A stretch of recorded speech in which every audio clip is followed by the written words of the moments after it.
목사님이 되려면 이제 시험을 치르고 각 단계별로 다 통과를 해야 됩니다. 그리고 목사 고시를 합격하고도 맨 마지막에 단계가 뭐냐면 면접을 통과해야 됩니다. 그래서 면접을 보는데 이 사람이 과연 목회자가 되기에, 목사가 되기에 과연 합당하냐, 이거를 봅니다. 때로는 신학 사상을 보고, 그리고 더 나아가서는 생각을 물어보고 준비가 되는지를 먼저 물어봅니다. 여러 사람이 면접을 하기 위해 쭉 앉아 있어요. 당신은 왜 목회자가 되려고 이렇게 합니까? 라는 질문에 여러 사람들은 하나님이 부르셔서, 소명 주셔서, 그리고 감사해서, 은혜 받아서, 이렇게 여러 가지 말로 대답을 합니다. 그리고 한 사람에게 질문합니다. 당신은 왜 목사님 되려고 합니까? 라는 질문에 이 사람은 좀 다른 사람과 다른 대답을 합니다. 그 대답이 뭐냐면 저는 목사님의 아들입니다. 그런데 정말 아버지는 개척교회를 하면서 너무너무 어려웠습니다. 힘들고 어려운 과정을 제가 지켜보았는데 아버지는 그렇게 힘든 가운데서도 불평하지 않고 원망하지 않고 그 주어진 모든 것을 묵묵히 감당하는 걸 바라볼 때 나도 저렇게 되기 위해서 목사가 되겠다라고 마음을 먹었습니다 하면서 대답을 합니다. 이 면접관들이 말을 잊지 못하고 가만히 있어요. 왜 그럴까? 그 아들이 아버지 목회자를 바라보고 감동을 받아서 목회자가 된다는 사실 때문에 감동을 해서 그냥 그렇게 말을 못하고 있었습니다. 여러분, 아버지 그러면 아버지는 자녀에게 힘이 되어야 되고, 그리고 아버지는 자녀에게 용기를 줄 수 있는 진짜 아버지가 될 때 진짜 아버지입니다. 여러분, 여러분들의 모습에서 아버지로서 자녀에게 감동을 줄 수 있는 그런 부모가 되시기를 축원합니다. 그런 삶이 되어야 되겠어요. 참 이게 중요합니다. 그런데 오늘 본문을 보면 누가 나오느냐? 야곱이라고 하는 사람이 나와요. 이 야곱이라고 하는 사람의 뜻을 보게 되면 발꿈칠 잡음, 그리고 거짓말쟁이라고 하는 이런 뜻이 있듯이 이 야곱이라고 하는 사람은 정말로 거짓말을 얼마나 하는지 몰라요. 그리고 난 다음에 자녀를 위해서, 그리고 가정을 위해서 헌신하는 사람이 아니라 가정을 이용해서 자기가 출세하려고 하는 그런 안 좋은 부분도 참 많이 있었습니다. 그래서 이 야곱이라고 하는 사람이 누구냐면 이 아브라함, 믿음의 조상이었던 아브라함의 아들과 며느리였던 바로 이삭과 리브가라고 하는 사람에서 그 아들로 태어난 것이, 쌍둥이로 태어난 것이 바로 야곱이었습니다. 그런데 이 형의 모습은 굉장히 우람하고 남자답고 털도 막 나고 과감성이 있고, 그리고 아버지가 시키면 원칙대로 살아가는 것이 바로 에서라고 하는 그런 형이었어요. 그런데 동생이었던 야곱은 그와 반대로 살아가요. 지금으로 말하면, 좋은 말로 말하면 꽃미남이고, 나쁜 말로 말하면 마마보이입니다. 이런 인생이 누구냐? 바로 야곱의 모습이었어요. 야곱은 또 그 외에도 기회주의자였어요. 기회주의자. 자기에게 이익이 된다면 어떠한 방법을 통하든지 그걸 하고 마는 사람이 누구냐? 야곱이었어요. 그러니까 자기 형의 장자권을 팥죽으로 이용해서 사버린 사람이 누구냐? 야곱이었습니다. 그리고 형의 것을 빼앗기 위해서는 하나님의 이름도 그냥 과감하게 들먹이면서 거짓말 치는 게 야곱이었어요. 참 해도 해도 너무합니다. 자기의 것을 채우기 위해서는 방법을 가리지 않는 사람 야곱. 이게 바로 야곱의 모습이었습니다. 그런데 이 사람이, 야곱이라고 하는 사람이 살아가는 삶에서 어떻게 살아갔느냐? 거짓말을 많이 하고 정직하지 못하고 잔꾀를 부리고 잔머리를 많이 굴렸어요. 근데 여러분 잊지 말 것은 뿌린 대로 거두는 걸 아셔야 돼요. 사람은 뿌린 대로 거둡니다. 이렇게 야곱이라고 하는 사람이 굉장히 잔머리에 능통하고 그렇게 살아가니까 그가 누굴 만난 줄 아십니까? 그보다 한 수 위인 외삼촌 라반을 만나요. 라반이라고 하는 사람은 자기에게 함께 일을 하면 품삯을 충분히 주겠다라고 했는데 약속을 몇 번이나 어기느냐? 10번이나 어겨요. 대부분 사람이면 2번, 3번이면 양심에 꺼려서 그냥 죽음하는데 야곱은 몇 번이에요? 10번이나 탁만 바꿔서 이야기를 합니다. 이게 바로 누구냐면 외삼촌 라반의 모습이었습니다. 그리고 이 라헬을 얻기 위해서 7년 동안 열심히 일을 했는데 밤에 자고 나니까 라헬이 아니라 누구냐? 바로 그의 바로 레아라고 하는 사람을 줘서 어쩔 수 없이 14년 동안을 고생하면서 아내를 얻기 위해서 고생한 사람이 누구냐? 바로 야곱의 모습이었습니다. 이렇게 야곱이라고 하는 사람이 잔꾀를 많이 부리니까 그보다 한 수 위인 그 사람을 만나게 돼요. 여러분, 신앙생활을 하든 사회생활을 하든 너무 잔머리 굴리지 말고 정직하게 살아가시길 축원합니다. 그래야 하나님이 복을 주시는 거예요. 야곱은 형이 받아야 될 축복을 속여서 자신이 받고 그것을 보복이 두려워서 형을 피해서 라반이라는 외삼촌 집으로 도망하게 됩니다. 이게 바로 누구냐? 바로 야곱이었어요. 그런데 이런 이 야곱이 지치고 지친 가운데에 삼촌의 집으로 갈 때, 그때 갈 때 뭐라 하냐면 하나님께서 그를 만나 주었어요. 하는 말이 야곱아, 걱정하지 말아라. 내가 너와 함께하고 있다. 너를 떠나지 않고 너를 지킬게 하면서 하나님께서 야곱에게 약속을 주었어요. 가장 힘들고 어려울 때 자기 곁에 아무도 없다라고 생각하는 그 순간에 하나님은 곁에서 항상 지키고 있었어요. 여러분, 우리가 힘들고 어려울 때 나 혼자만 있는 것처럼 느끼게 될 때 하나님은 계속해서 우리를 지켜보고 있음을 믿으시기를 축원합니다. 그분이 지금도 우리를 돌보고 있고 그리고 지키고 있습니다. 그리고 이 외삼촌 라반의 집에서 정말로 열심히 일을 했어요. 수단과 방법을 가리지 않고 열심히 했어요. 그는. 그러고 난 다음에 야곱은 거부가 되었어요. 너무너무 급성장하는 가운데 거부가 되니까 형제들에게, 정말 조카들에게 막 너무너무나 형제들에게 미움을 사고요. 이제는 막 있을 수가 없는 상태가 됐어요. 그때 하나님께서 뭐라 하느냐? 야곱아, 짐 싸라. 너 나와 약속했던 고향으로 가거라. 그러면서 하나님께서 고향으로 가라고 할 때 외삼촌을 믿지 못해가지고 야반도주예요. 야반도주. 이게 야곱이에요. 그리고 난 다음에 이제 세일 땅 에돔의 들에 있을 때에 에서가 자기보다 앞서 사람들을 보내요. 그리고 지키고 있다가 하는 말이 뭐냐면 내 형을 만나가지고 내가 지금 여기 있는데 양떼, 소떼 그리고 많은 것들이 풍족하게 있다. 노비도 있고 그러니까 이것을 알려라 하는데 알립니다. 그리고 난 다음에 그들이 만났더니만 이 에서 형님이 20년 전에 속이고 도망쳤던 그 형님이 400명의 군사를 데리고 어디로 오느냐? 야곱이라고 하는 동생을 만나러 오는 것입니다. 야곱은 너무너무 식은땀 흘렸어요. 왜냐? 20년 전에 형님을 속이고 자기가 도망쳤던 그런 경험이 있으니까 그 형님이 혼자 다니고 400명을 데리고 군사를 데리고 온다라고 생각하니까 너무나 두렵고 떨렸어요. 여러분, 이런 가운데에 야곱이라고 하는 사람이 이 소식을 듣고 어떻게 반응한 줄 아십니까? 한번 같이 읽어보겠습니다. 7절과 8절이 보니까 이렇게 반응하고 있어요. 야곱이. 시작. 야곱이 심히 두렵고 답답하여 자기와 함께한 동행자와 양과 소와 낙타를 두 떼로 나누고 이르되 에서가 와서 한 떼를 치면 남은 한 떼는 피하리라 하고. 보세요. 이 상황에서도 야곱은 뭘 따지겠느냐? 자기 계산을 하고 있어요. 참 대단한 사람이에요. 어떻게 이 상황에서 생명이 중요하지 양떼를 딱 양쪽으로 나눠가지고 한 떼를 좀 한 떼는 얻어야지라고 하는 계산이 얼마나 빠른 사람인지 몰라요. 이게 야곱이었어요. 이렇게 너무너무나 계산적인 사람이었어요.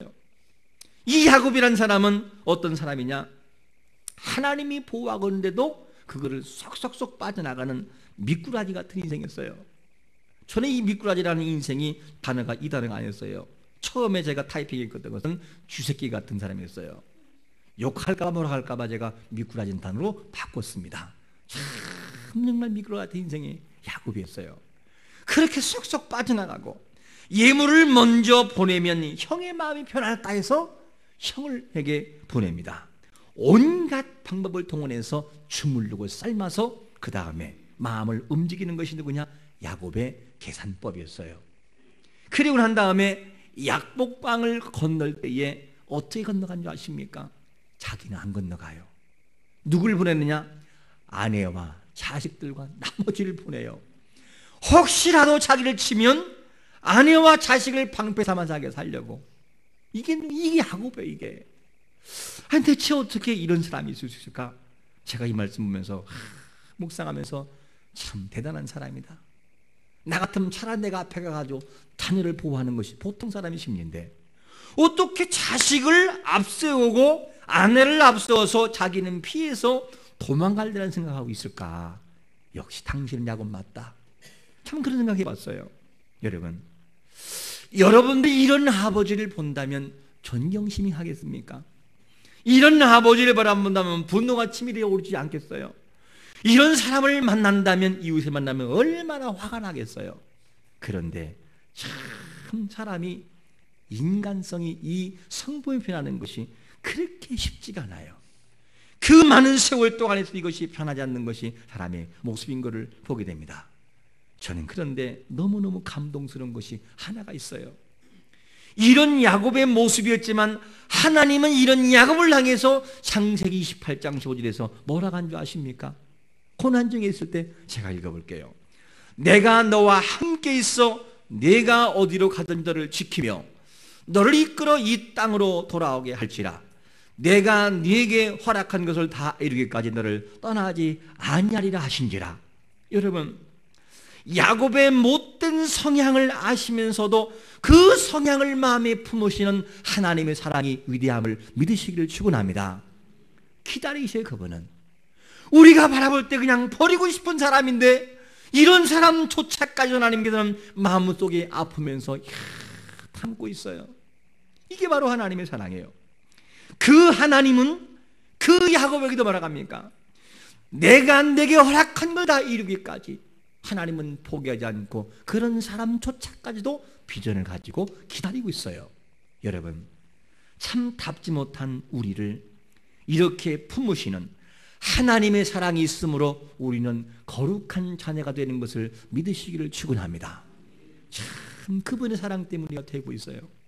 야곱이 위대해서가 아니라 그 부족한 야곱을 마음에 품으시는 하나님의 위대하심이 야곱을 만들어 놓았습니다.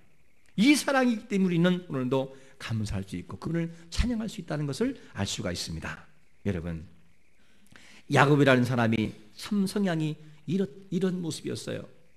항상 뭔가를 하면 계산을 먼저 하는 사람. 그러면 야곱의 성향이 이렇다고 한다면 그러면 성향과 성품이 그렇다면 믿음은 어떨까? 믿음, 하나님을 향한 믿음은 과연 어떨까? 그 믿음은 바로 뭐라고 말씀하고 있냐면 그의 모습이 너무나 아름답지 못하고 있는 것을 참 보게 됩니다. 성향 자체가 믿음이 좋으면 좋을 텐데 뭐라고 하느냐? 야곱이라고 하는 사람이 외삼촌 라반의 집을 떠나라고 한 것은, 떠나오는 것은 자기 의지가 아니었어요. 하나님이 야곱아, 갈 때가 됐다. 너 이제 고향으로 돌아가야 돼. 그러면서 그를 부르시는 것도 하나님이었어요. 다른 말로 말하면 무슨 말이냐? 하나님이 책임질 테니까 너 고향으로 출발해. 이렇게 말씀하는 거예요.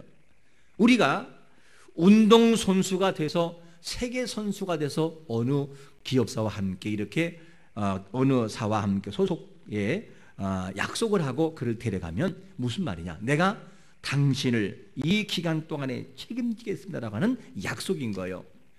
그와 같이 하나님께서 야곱이라는 사람을 고향으로 돌아가도록 해 주었는데 이 야곱은 참 그 사실을 제대로 믿지를 못하고 있어요. 불러서 가라고 하시는데도 하나님을 믿지 못하고 있습니다. 그것이로 끝나는 것이 아니라 야곱이라는 사람은 어떻게 했느냐? 야곱이 가는 길에서 누굴 만난 줄 아십니까? 1절에 보니까 이 사람을 만나요. 1절 같이 한번 읽어보겠습니다. 시작. 야곱이 길을 가는데 하나님의 사자들을 그를 만난지라. 누가 만나요? 사자들이 지금 만나고 있어요. 그러니까 야곱은 하나님께 도와달라고 요청한 적이 없어요. 그냥 하나님이 알아서 도와줬어요. 20년 전에도 고난 중에 외로울 때에도 하나님이 다 지켜주었고, 그리고 난 다음에 20년 후에 다시 고향으로 갈 때도 하나님이 알아서 지켜주었어요. 하나님의 사자를 보내가지고 모든 것을 보호하고 그리고 모든 것을 책임지는 것을 보게 됩니다. 이게 뭐냐면 하나님의 크신 사랑이었어요. 그런데 본문에 누가 나왔냐면 사자가 나와요. 이 사자는 단수가 아니고 복수예요. 복수. 여러 많은 무리인데, 그런데 이 하나님의 사자들은 바로 이 복수인데, 이 하나님의 사자라는 이름을 부를 때 야곱은 뭐라 그러냐? 하나님의 군대라 이렇게 말해요. 군대. 그러면 이 하나님의 군대라는 말은 무슨 말이냐? 원래 나온 용어가 둥글게 굽어 진을 치다라고 하는 큰 군대라고 하는 이 부분에서 사실 많이 나왔어요. 이 군대라는 말은. 그런데 이 말을 좀 정리한다면 주위에 사자들이 있는 것은 왜 있느냐? 야곱이 의심하고 있지만 야곱을 보호하기 위해서 그 많은 군대들이 진을 치면서 둥근 모양을 가지고 야곱을 딱 보호하고 있는 것이 뭐냐? 그 바로 군대라는 거예요. 군대. 그리고 난 다음에 이 군대라는 이름을 또 이 야곱이 뭐라 하느냐? 그 장소를 마하나임이라 이렇게 써요. 마하나임. 이 마하나임이란 말은 무슨 말이냐면 원래 이 마하나임이란 말은 두 진영을 말해요. 두 진영. 원문에서는 두 진영. 그리고 또 뭐라 하느냐? 이 말 단 자체가 고유명사예요.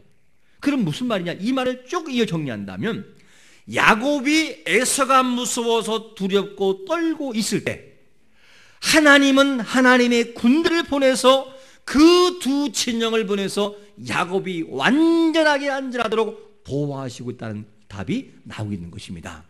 여러분, 이 정도가 되면 무서울 것이 없고 도리어 교만할 정도가 될 정도가 됩니다. 그런데 야곱은 지금 어떻게 되느냐?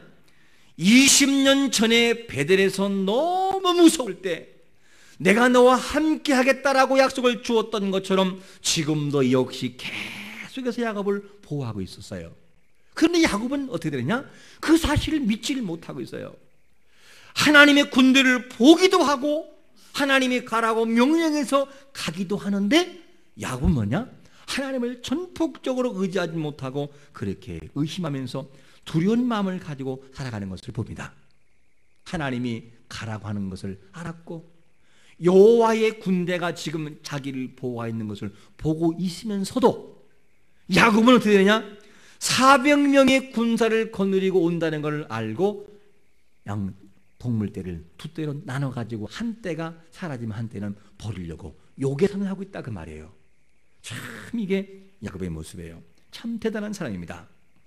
20년 전에 말씀하신 그 약속을 믿었다면, 그리고 그와 함께하고 있는 여호와의 군대를 보았다면 두려워할 이유가 없는데, 그런데 야곱은 계속해서 두려워하고 있습니다.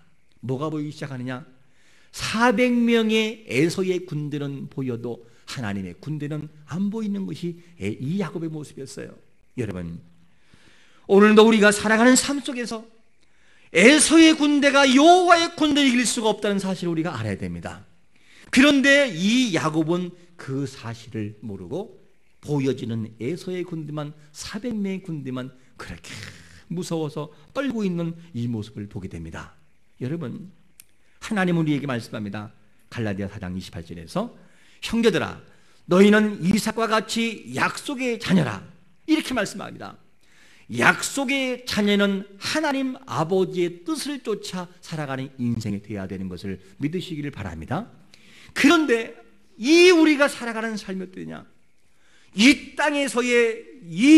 땅에서의 군대, 에서의 군대와 같은 것을 보고 막 두려워하면서도 정말 모든 것을 움직이는 여호와의 군대는 보지 못하는 것이 우리의 모습이라는 거예요. 여러분, 이왕이면 여호와의 군대를 보면서 살아가는 자가 되시기를 축원합니다. 지금도 여러분들을 여호와의 군대가 보호하고 있어요. 이 하나님의 거룩한 교회를 완전히 포위해서 어떤 무리가 들어오지 못하도록 하나님께서는 보호하고 있습니다. 이게 바로 하나님의 군대예요. 그런데 우리에게는 이것을 보지 못하고 다른 두려운 존재만 바라봅니다. 그리고 하나님께 우리의 가정의 모든 것을 여호와의 군대로 딱 보호하고 있어요. 두 진영으로. 그런데 우리에게는 그 여호와의 군대를 바라보지 못하고 보여지는 에서의 400명의 군대를 그렇게 무수하고 있더라 그 말이에요. 이게 우리의 모습이기도 합니다. 여러분, 행복을 경험하다가도 에서만 생각하면 우울한 것이 야곱의 모습이었어요. 그리고 이 에서의 모습만 생각하면 그냥 무능해지는 것이 누구냐? 야곱의 모습이었어요. 왜 많은 사람들이 두려움에 사로잡힙니까? 하나님의 약속과 하나님의 주신 영감을 의지하지 않고 우리의 연약한 오감을 의지하기 때문에 사람은 두려워하는 거예요. 여러분, 하나님의 영감을 통해서 우리의 오감을 뛰어넘으시기를 축원합니다. 그런 삶을 살아갈 때 바로 하나님의 역사가 이루어지게 되는 것입니다. 현재 여러분들에게 있어서 어떠한 400명의 에서를 만나고 있으십니까? 나에게 살아가는 인생의 삶 속에서 400명의 그 에서의 군대는요, 어떤 때는 우리가 뭔가를 소망하는 그것의 장애물이 될 수 있을 것이고, 때로는 자녀가 될 수 있을 것이고, 물질 될 수 있을 것이고, 그 어떤 불가능될 수 있습니다. 우리는 이것을 바라보면서 뭘 의지하느냐? 여호와의 군대를 바라보고 나가야 되는데 왜 그렇게 우리는 에서의 군대를 그렇게 두려워하는지 몰라요. 여러분, 에서의 군대와 여호와의 군대와 싸우면 게임 자체가 되질 않아요. 하나님의 군대가 우리를 보호하시면 안 되는 것도 되게 만드는 역사가 있는 것을 믿으시기를 축원합니다. 참 야곱은 이 세월 20년이라는 세월 동안에 살아가면서도 그 본성이 변하지 않아요. 많은 사람 같으면 20일 동안 20년 동안 연단 받으면요 많이 변해요. 생각하는 것도 변하고 살아가는 삶도 변해요. 그래서 사람은 두 종류가 있어요. 진짜 본성대로 그냥 그대로 살아가는 인생이 있고, 자기 본성은 이것이 아니지만 살다 보니 이렇게 변해 있는 인생이 있어요. 그렇게도 변하는 것이 사람인데 야곱은 똑같아요. 잔머리 굴리고 계산하고 인간적이고, 이것이 야곱이었습니다. 우리가 좀 이왕이면 살아갈 때 좀 솔직한 삶을 살아가면 어떻겠습니까? 세월이 수많은 연단과 고난이 이 야곱의 약한 성품을 변화시키지 못했어요. 야곱이 살아가는 모든 잘못된 속임수의 가면을 벗기질 못했습니다. 그런데 이 야곱이 깨진 것이 어디냐? 요 하나님을 진짜 만나게 됐어요. 그분을 만나고 난 다음에 그가 이제는 야곱에서 변하기 시작하는데 뭐라고 말씀하고 있냐면 28절에 보니까 이렇게 말씀해요. 그가 이르되 내 이름을 다시는 야곱이라 부를 것이 아니요 이스라엘이라 부를 것이니 이는 내가 하나님과 및 사람들과 겨루어 이겼음이니라. 할렐루야. 너는 지금까지 거짓말로 살아왔고, 너는 지금까지 속인 자서 살아왔지만 이제부터는 다 벗어버리고 그 가면을 벗고 속임수와 이런 가면을 벗고 참다운 이스라엘로 거듭날 것이다. 그러면서 이름이 완전히 바뀌어지게 됩니다. 이스라엘로. 여러분, 하나님은 야곱에게 물었어요. 내 이름이 무엇이냐? 라고 할 때 야곱은 말합니다. 예, 하나님, 저는 야곱입니다. 이 고백이 20년이 걸렸어요. 저는 야곱입니다. 우리가 살아가는 가운데 하나님이 우리에게 물은다면 뭐라고 하시겠습니까? 네 이름이 무엇이냐? 너는 어떤 사람이냐? 라고 말할 때 우리도 대답해야 돼. 예, 하나님, 저는 야곱입니다. 그 말이 무슨 말입니까? 야곱과 다를 바가 없는 인생의 삶에서 정말로 거짓되게 살아온 것이 나의 모습이었고, 그리고 하나님보다 사람을 의지하는 것이 나의 모습이었고, 하나님의 약속보다는 오감을 더 의지하다 보니 실망한 것이 저의 모습이었습니다. 그분 앞에 하나님, 저는 야곱입니다. 솔직하지 못한 야곱입니다. 라고 하는 이런 고백을 가지고 살아가면 너무나 좋겠습니다. 우리의 모습을 좀 있는 그대로 가깝게 우리의 모습을 내놓고 살아간다면 얼마나 행복할까? 그렇게 살아가면 좋겠어요. 그래서 야곱이라고 하는 그 수많은 가면들을 하나하나 벗겨 진정한 나의 모습을 들추어서 보여줄 때 그 속에서 나오는 하나님의 감동하심이 얼마나 아름답겠습니까? 우리가 야곱이라고 하는 틀에서 이스라엘로 전환돼서 하나님의 거룩한 사람이 되시기를 축원합니다. 영성이 뭐죠? 영성은 하나님의 신성을 담기 이전에 죄성을 깨닫는 거예요. 죄성을 깨닫고 하나님 앞에 회개하고 돌아갈 때 영성이라고 하는 하나님의 거룩함이 보이게 되는 것입니다. 우리가 죄성을 깨닫고 주 앞에 나갈 때 하나님의 거룩한 영성이 우리 앞에 임하는 것을 믿으시기를 축원합니다. 이스라엘의 삶을 살아가면 그렇게 행복한데 그냥 야곱의 그 위치를 떠나지 못하는 우리의 모습, 이것이 바로 우리의 아픔인 것입니다. 여러분, 시편 81편 10절에서 말씀합니다. 나는 너를 애굽 땅에서 인도하여낸 여호와 내 하나님이니 내 입을 크게 열라 내가 채우리라. 할렐루야. 하나님의 이 놀라운 비전을 가지고 살아가면서 하나님 앞에 살아갈 때 야곱의 가면을 하나하나 벗어버리고 이스라엘이라고 하는 거룩한 모습을 가지고 거듭나 행복과 자유를 마음껏 누려갈 수 있는 복된 성도가 되시기를 예수 그리스도의 이름으로 축원합니다. 아멘.